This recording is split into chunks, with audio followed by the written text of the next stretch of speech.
अरविंद के अंदर धैर्य बिल्कुल भी नहीं था।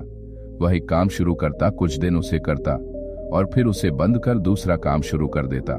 इसी तरह कई साल बीत चुके थे और वह अभी तक किसी बिजनेस में सेटल नहीं हो पाया था। अरविंद की इस आदत से उसके माता पिता बहुत परेशान थे। वे जब भी उससे कोई काम छोड़ने की वजह पूछते तो वह कोई न कोई कारण बता खुद को सही साबित करने की कोशिश करता। अब अरविंद के सुधरने की कोई उम्मीद नहीं दिख रही थी कि तभी पता चला कि शहर से कुछ दूर एक आश्रम में बहुत पहुंचे हुए गुरुजी का आगमन हुआ। दूर दूर से लोग उनका प्रवचन सुनने आने लगे। एक दिन अरविंद के माता पिता भी उसे लेकर महात्मा जी के पास पहुंचे। उनकी समस्या सुनने के बाद उन्होंने अगले दिन सुबह अरविंद को अपने पास बुलाया। अरविंद को ना चाहते हुए भी भोर में ही गुरुजी के पास जाना पड़ा। गुरुजी उसे एक बागीचे में ले गए और धीरे धीरे आगे बढ़ते हुए बोले, बेटा तुम्हारा पसंदीदा फल कौन सा है? आम। अरविंद बोला, ठीक है बेटा, जरा वहां रखे बोरे में से कुछ आम की गुठलियां निकालना और उन्हें यहाँ जमीन में गाड़ देना। अरविंद को ये सब बहुत अजीब लग रहा था, लेकिन गुरुजी बात मानने के अलावा उसके पास कोई चारा भी नहीं था। उसने जल्दी से कुछ गुठलियां उठाई और फावड़े से जमीन खोद उसमें गाड़ दी। फिर वे अरविंद को लेकर वापस आश्रम में चले गए। करीब आधे घंटे बाद वे अरविंद से बोले, जरा बाहर जाकर देखना उन गुठलियों में से फल निकला कि नहीं। अरे, इतनी जल्दी फल कहाँ से निकल आएगा? अभी कुछ ही देर पहले तो हमने गुठलियां जमीन में गाड़ी थीं। अच्छा, तो रुक जाओ, थोड़ी देर बाद जाकर देख लेना। कुछ देर बाद उन्होंने अरविंद से फिर बाहर जाकर देखने को कहा। अरविंद जानता था कि अभी कुछ भी नहीं हुआ होगा, पर फिर भी गुरुजी के कहने पर वह बागीचे में गया।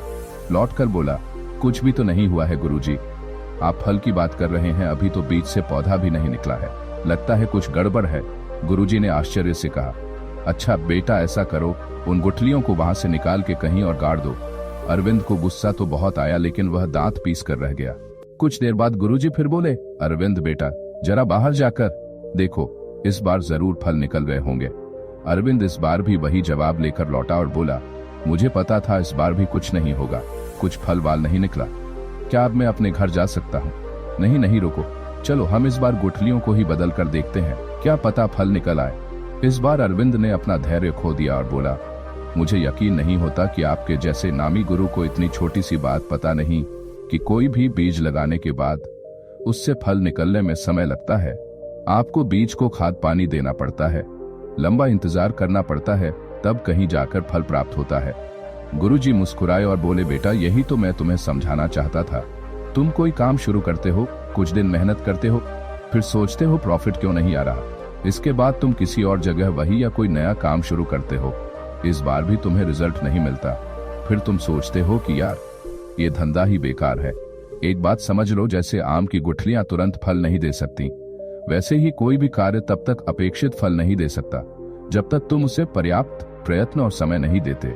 इसलिए इस बार अधीर हो आकर कोई काम बंद करने से पहले आम की इन गुठलियों के बारे में सोच लेना, कहीं ऐसा तो नहीं कि तुमने उसे पर्याप्त समय ही नहीं दिया। अरविंद अब अपनी गलती समझ चुका था। उसने मेहनत और धैर्य के बल पर जल्द ही एक नया व्यवसाय खड़ा किया और एक कामयाब व्यक्ति बना।